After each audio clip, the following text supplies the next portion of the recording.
Rupee network நண்பர்கள் அனைவருக்கும் வணக்கம். டிஸ்க்ளைமர்: இந்த வீடியோ ஃபுல்லாக எஜுகேஷனல் பர்பஸ்க்காக கிரியேட் செய்யப்பட்டது. நான் செபி ரெஜிஸ்டர்ட் அட்வைசர் கிடையாது. இதில் எந்த ஒரு பங்கையும் வாங்குங்க அல்லது வித்துருங்கன்னா ரெக்கமெண்டேஷன்ஸோ டிப்ஸோ கொடுப்பது கிடையாது. இன்னைக்கு நம்ம பார்க்க போகிற வீடியோ MCX உடைய அனாலிசிஸ், அந்த பங்கினுடைய சாதக பாதகமான விஷயங்கள் என்ன, அந்த பங்கு எந்த அளவுக்கு ஏர்னிங்ஸ் கொடுத்துருக்கு அப்படிங்கிற விஷயமும், அவங்களுடைய சேல்ஸ் க்ரோத் என்ன, ப்ராஃபிட் என்ன அப்படிங்கிற விஷயங்கள் எல்லாம் நம்ம பார்க்கலாம். இதெல்லாம் பார்க்கறதுக்கு முன்னாடி நம்ம சேனலை நீங்கள் இப்போ தான் பார்க்குறீங்க அப்படின்னா இந்த வீடியோக்கு ஒரு லைக் பண்ணிவிட்டு நம்ம சேனலை சப்ஸ்கிரைப் பண்ண மறக்காதீங்க. இந்த நிறுவனம் துவங்கப்பட்டது multi commodity exchange of India, MCXன்னு சொல்லுவோம். இது துவங்கப்பட்டது 2002 துவங்கினாங்க. இவங்களுடைய ட்ரேடிங் MCX ட்ரேடிங் ஸ்டார்ட் பண்ணது நவம்பர் 2003. இவங்களுடைய ஸ்டார்டிங் லெவலில் என்ன பண்ணாங்க அப்படின்னா, கமாடிட்டி ட்ரேடிங்கில் gold, silver, crude oil and base metals எல்லாமே அவங்க ட்ரேட் பண்ண ஆரம்பிச்சாங்க. 2012 ஸ்டாக் எக்ஸ்சேஞ்சில் லிஸ்ட் பண்ணுறாங்க MCX இந்தியா அப்படிங்கிற நேமில். இவங்களுடைய க்ரோத் பெரிய அளவில் டெக்னாலஜிகளாக கொண்டு வந்து உள்ள எலக்ட்ரானிக் ட்ரேடிங் பிளாட்ஃபார்மாக இவங்க மாற்றுறாங்க. அதற்கு பிறகு தான் இவங்களுடைய ரெவன்யூ எதிலிருந்து அப்படின்னு பார்த்தீங்கன்னா, வருமானம்ங்கிறது transaction fees and exchange related services மூலமாக இவங்களுக்கு வருமானம்ங்கிறது வருது. இதில் இருக்கிற ஒரு ப்ளஸ்ஸான விஷயம் அப்படின்னு பார்த்தீங்கன்னா, MCX பொறுத்த வரைக்கும் காம்படிட்டர்ஸுங்கிறது ரொம்ப குறைவு. இந்த மாதிரியான ட்ரேடிங் அப்படிங்கிறது ரொம்ப குறைவு. அது என்ன விஷயம்ங்கிறதையும் நம்ம பார்க்கலாம். இப்போ இவங்களுடைய மார்க்கெட் கேபிட்டல் 67,591 கோடி ரூபாய் மார்க்கெட் கேபிட்டலாக இருக்கு. இந்த ஒரு பங்கினுடைய விலை 2,651 ரூபாய்க்கு ட்ரேட் ஆகிட்டு இருக்கு. இதனுடைய அதிகபட்ச விலை 3,480, குறைஞ்சபட்ச விலை 1,461. ஒரு வருஷத்துடைய ஹை அண்ட் லோ இது. ஸ்டாக் PE ரேஷியோ 43.8, இது நல்ல வேல்யூ. புக் வேல்யூமே 112 இருக்கு. டிவிடெண்ட் அப்படின்னு பார்க்கும்போது 0.30, ROCE 71.4 இருக்கு. And return on equity 56.3. இரண்டுமே ஒரு நல்ல வேல்யூ, எக்ஸலண்ட் வேல்யூ அப்படின்னு தான் சொல்லணும். Face value 2, earning per share 60.5 இருந்துட்டு இருக்கு. டெப்ட் ஆன் ஈக்விட்டி, இந்த நிறுவனத்துக்கு கடன் இருக்கா அப்படின்னா 0.0 தான் இருந்துட்டு இருக்கு. இவங்களுடைய கடன் விகிதம் பார்க்கும்போது 4.76 crores கடன் விகிதம் இருக்கு. 5 வருஷத்துடைய ரிட்டர்ன் ஆன் ஈக்விட்டி, 5 வருஷம் ஹோல்டு பண்ணவங்களுக்கு என்ன ப்ராஃபிட்டா இருக்கும் அப்படின்னா 28% ஒரு ஆவரேஜா எடுத்திருக்காங்க. CAGR வேல்யூ எல்லாருமே கேட்பாங்க. 5 வருஷத்துக்கு ஆவரேஜ் பண்ணும்போது CAGR வேல்யூ 54. ரெண்டுமே ஓரளவுக்கு ஏற்றுக்கிற மாதிரியான ஒரு வேல்யூ தான்.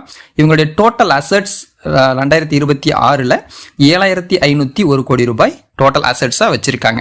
இவங்களுடைய பிஸ்னஸ் எப்படி இருக்குது அப்படிங்கிறத நம்ம பார்க்கணும் இல்லைங்களா. ஸோ இவங்களுடைய ரெவன்யூ எந்த அளவுக்கு இருக்குது அப்படிங்கிறத நம்ம பார்க்கணும் இல்லைங்களா. எந்த ஒரு பங்காக இருந்தாலும் கன்சிஸ்டண்டாக டெவலப் ஆகிட்டே போயிருக்கணும். அந்த விஷயத்தை பார்க்கும்போது 2022 366 கோடி ரூபாயாக இருந்தது. 2023 513 கோடி ரூபாய் அப்படியே இன்க்ரீஸ் ஆகிட்டு 2026 2,302 கோடி ரூபாய் அளவுக்கு ரெவன்யூ இவங்க ஜென்ரேட் பண்ணியிருக்காங்க. நெட் ப்ராஃபிட் பார்க்கும்போது 2022 144 கோடி ரூபாய், 2023 153 கோடி ரூபாய், 2024 அப்படியே குறைஞ்சிருச்சு 84 கோடி ரூபாயா குறையுது. எகெயின் டெவலப் ஆயிட்டு 557 கோடி ரூபாய். அண்ட் லாஸ்டா 2026 1336 கோடி ரூபாயா உயர்ந்திருக்கு. ஸோ ப்ராஃபிட் வைஸுமே லாஸ்ட் 2 இயர்ஸ்ல நல்ல ஏர்னிங்ஸ் கொடுத்துருக்கு. அண்ட் ஏர்னிங் பர் ஷேருமே ஆரம்பத்தில் 2022 பார்த்தீங்கன்னா 28, 29 அப்படிங்கிற ரேஞ்சில் இருந்துட்டு 2025 109 வரைக்கும் போயிட்டு இப்போ 52.2ங்கிற வேல்யூவில் தான் இருக்குது இந்த ஏர்னிங் பர் ஷேரு. டிவிடெண்டை பற்றி மோஸ்ட்லி எல்லாரும் கேட்பீங்க. ஸோ டிவிடெண்ட் 2022 ஃபைனல் டிவிடெண்டா 17 ரூபாய் 40 பைசா கொடுத்துருக்காங்க. 15 செப்டம்பர் 2023 19 ரூபாயும், 2024 7 ரூபாய் 64 பைசா. ஏன்னா அந்த இயர் பெரிய அளவில் ப்ராஃபிட் இல்லைங்கிறனால அந்த மாதிரி கொடுத்துருக்காங்க. 2025 நல்ல ஏர்னிங்ஸ் இருந்துச்சு. ஸோ அதுக்கு 30 ரூபாய் டிவிடெண்டா கொடுத்துருக்காங்க. 2026 இப்போ கொடுத்துருக்கிற டிவிடெண்ட் 8 ரூபாயா அறிவிச்சிருக்காங்க. இதுக்கான எக்ஸ் டேட் 28 ஆகஸ்ட் தான். ஸோ இந்த பங்கு வச்சிருக்கவங்களுக்கு இந்த டிவிடெண்ட் கிடைச்சிரும். ஸோ இதுதான் விஷயம். இந்த பங்கினுடைய பேட்டர்ன் அப்படின்னு பார்க்கும்போது ஃபர்ஸ்ட் ப்ரமோட்டர்ஸ்ட 50.8% இருக்கு. ஃபாரின் இன்வெஸ்டர்ஸ்ட 29.8, DII 15.8, லாஸ்டா அதர்ஸ்ட 3.5% இருந்துட்டு இருக்கு. இதுலயும் நம்ம குறை சொல்ற மாதிரி எந்த விஷயமும் இல்லை.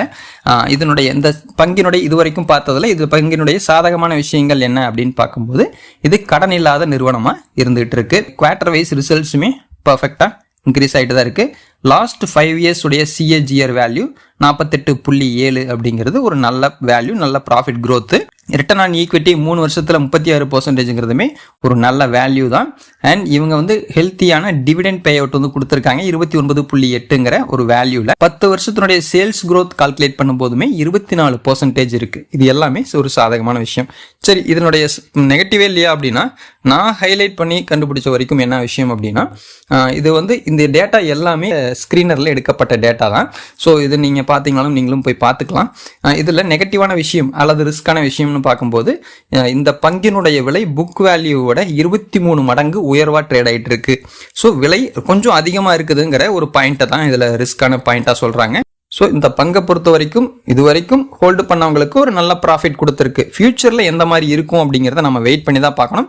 இப்போத்தை பொறுத்த வரைக்கும் சுச்சுவேஷனில் நார்மலாக ஒரு நல்ல வேல்யூவில் தான் இருந்துகிட்டு இருக்குது அப்படிங்கிறது தான் இதில் சொல்ல வர விஷயம். அவ்வளோதான். அடுத்து எந்த பங்கை பற்றின அனாலிசிஸ் வேணும் அப்படிங்கிறத கமெண்ட்டில் பதிவு பண்ணுங்கள். மீண்டும் அடுத்த வீடியோவில் சந்திக்கலாம். நன்றி, வணக்கம்.